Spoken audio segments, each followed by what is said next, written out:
नमस्कार दोस्तों, कैसे हैं आप? उम्मीद है आप स्वस्थ होंगे, मस्त होंगे, व्यस्त होंगे और अपने परिवार के साथ आप बहुत ही खुश रहें। इसी कामना के साथ मैं विजय सिंह एक बार फिर से रीगेनिंग पावर में एक नई स्टोरी के साथ आपके सामने हूँ। और आज की स्टोरी है एक ऐसे लड़के की जो अपने हालात से मारा हुआ था। एक बार की बात है, उसे कहीं नौकरी नहीं मिल रही थी, कहीं कुछ नहीं हो रहा था। उसके लाइफ में लग रहा था जैसे कि कुछ है ही नहीं। माँ बाप ने उसको घर से निकाल दिया। वो क्योंकि काम नहीं कर पाता था, उसे सब लोग नकारा निकम्मा बोलते थे। एक बार की बात है, वो जंगल में चला गया, मैं अब साधु ही बन जाता हूँ। और जैसे ही वो जंगल में पहुंचा, उसने देखा कि वहां पे एक लोमड़ी घायल बिल्कुल पड़ी हुई है। उसने जाके नजदीक से देखा तो उसने देखा कि लोमड़ी के जो है ना, दो पैर ही नहीं है। उस लोमड़ी का शरीर का अधिकतर हिस्सा नोचा हुआ था, फिर भी वो सांस ले रही थी। जैसे ही लोमड़ी के पास पहुंचा, लोमड़ी घसीट के भागने लगी। वो समझ गया कि वो डर रही है मुझसे। उसने क्या किया कि वो जाके एक पेड़ के पीछे छुप गया। थोड़ी देर बाद उसने देखा कि एक शेर आ रहा था। शेर को देख के उसे डर लगा और डर लगने के बाद वो छुप गया। और उसके आश्चर्य का ठिकाना नहीं रहा कि वो जब शेर नजदीक आया, लोमड़ी के पास पहुंचा, तो उसे लगा वो लोमड़ी को खा जाएगा। लेकिन ये क्या, बड़ा ही एक अलग सा नजारा सामने आया। वो शेर के मुंह में एक मांस का टुकड़ा था। शेर आके मांस के टुकड़े को लाके लोमड़ी के पास रख दिया और शेर चला गया। लोमड़ी किस तरह से घिसट के उस मांस के टुकड़े तक आई, उसे खाया और वहीं पे पड़ी रही। थोड़ी देर बाद उधर से एक हाथी गुजरा। जब हाथी गुजरा तो हाथी गुजरने के साथ उसने क्या किया, हाथी के सूंड में पानी था, उसने पानी लाके लोमड़ी के ऊपर फेंक दिया, लोमड़ी के पास फेंक दिया। मुझे उसे बहुत आश्चर्य हुआ यार। मतलब इसका मतलब ये है कि कोई दुनिया में भगवान है, ऊपर वाला है जो सबकी केयर करता है। ये सोच के वो वापस घर आ गया। घर के पास आके मंदिर के पास वो बैठ गया और उसे पक्का यकीन था कि भगवान है, कहीं ना कहीं है, जो एक लोमड़ी तक को, एक जानवर तक को भी देखभाल कर सकता है। तो मैं तो इंसान हूं यार, मेरे पास भी मेरे लिए जरूर कोई रास्ता होगा। उसने सुन रखा था भगवान सबकी केयर करता है। वो बैठा रहा मंदिर के पास कि कोई खाना देगा, कोई पैसे देगा, कोई नौकरी देगा। वो भगवान को हाथ जोड़ के बैठा रहा, बहुत देर बैठा, कुछ नहीं हुआ।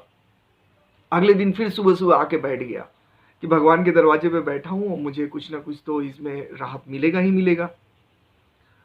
फिर भी शाम तक उसके पास कोई खाना देने नहीं आया, ना किसी ने पैसे दिए, ना उसको कोई ऑफर हुआ जॉब का। बेचारा बहुत परेशान हो गया। तो वही मंदिर से पंडित जी बाहर निकल रहे थे, साधु महाराज बाहर निकले। तो उन्होंने पूछा, बेटा तुम उदास क्यों बैठे हो यहाँ पे? मैंने कल भी देखा था तुम बैठे हुए थे। उसने बोला, प्रभु मैं जंगल में गया था और मैंने ये घटनाएं देखी थी। उसने सारी घटना बताई। तो बाबा बोले कि तुम क्या चाहते हो? तो उसने बोला, अगर भगवान है कहीं पे, उस लोमड़ी को वो हेल्प कर सकते हैं, लेकिन मैं तो इंसान हूं, मेरी भी हेल्प कर सकते हैं ना। मुझे भगवान पे पूरी आस्था है, वो हेल्प करना करेंगे ही करेंगे मेरी। साधु महाराज ने बोला, अगर नहीं किया तो? उसने कहा, क्यों नहीं करेंगे? अगर नहीं किया इसका मतलब भगवान हमें पसंद नहीं करते। तो साधु बाबा ने बोला, बेटा ये भी तो हो सकता है वो तुम्हें लोमड़ी नहीं, वो तुम्हें वो शेर बनाना चाहते हो जो दूसरों को खिलाए। तुम्हें वो हाथी बनाना चाहते हो जो दूसरों की जान बचाए। भगवान ने कहीं ना कहीं तुम्हारे लिए शायद कुछ और प्लान कर रखा हो।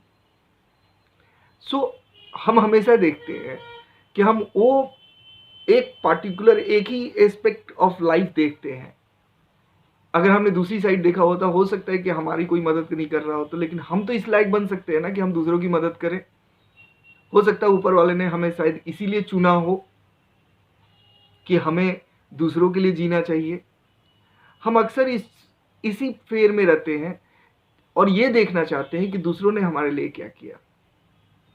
बट हकीकत तो ये है ना कि हमें ये देखना चाहिए कि हमने दूसरों के लिए क्या किया। और अगर हम ऐसा कुछ ऐसे विचार रखते हैं तो डेफिनेटली हमें कोई नहीं रोक सकता आगे बढ़ने से। सिर्फ और सिर्फ संकेतों को पहचानने वाली बात है। आप संकेतों को समझें। ऊपर वाले ने हर किसी के अंदर काबिलियत दी है। 1350 ग्राम का दिमाग सबके पास है। उस दिमाग के अंदर बुद्धि, वो तो हमें डेवलप करना पड़ता है ना। वही दो पांव है जिसे एक आदमी घिसट के चलता है, एक आदमी झुक के चलता है, और एक उसेन बोल्ट बनता है जो दुनिया में सबसे तेज दौड़ सकता है। एक फेल्प्स बनता है जो दुनिया में सबसे ज्यादा तेज तैर सकता है। एक सचिन तेंदुलकर बनता है जो दुनिया में सबसे ज्यादा रन बटोर सकता है। पाँव तो सेम है ना। हाइट कुछ भी हो, डिपेंड करता है कि आप उसको यूटिलाइज कैसे कर सकते हैं।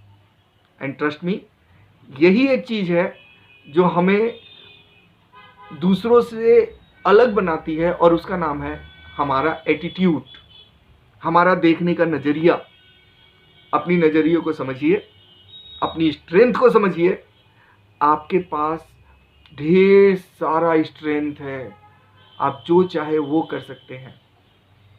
अपनी अच्छाइयों को पहचानिए, अपनी शक्तियों को पहचानिए और मदद कीजिए। मैं विजय सिंह यही कामना करता हूं कि आप तक मेरी बात पहुंच रही है। अगर पहुंची है, I will be so grateful to you. अगर आपको पसंद आई है, प्लीज आप शेयर करें अपने फ्रेंड्स के साथ। हो सकता है उन्हें इसकी जरूरत हो। मैं अब इजाजत लेता हूं, और इस प्रॉमिस के साथ कि मैं अगली बार फिर आऊंगा आपके पास एक नई कहानी लेकर, रीगेनिंग पावर में। तब तक के लिए थैंक यू।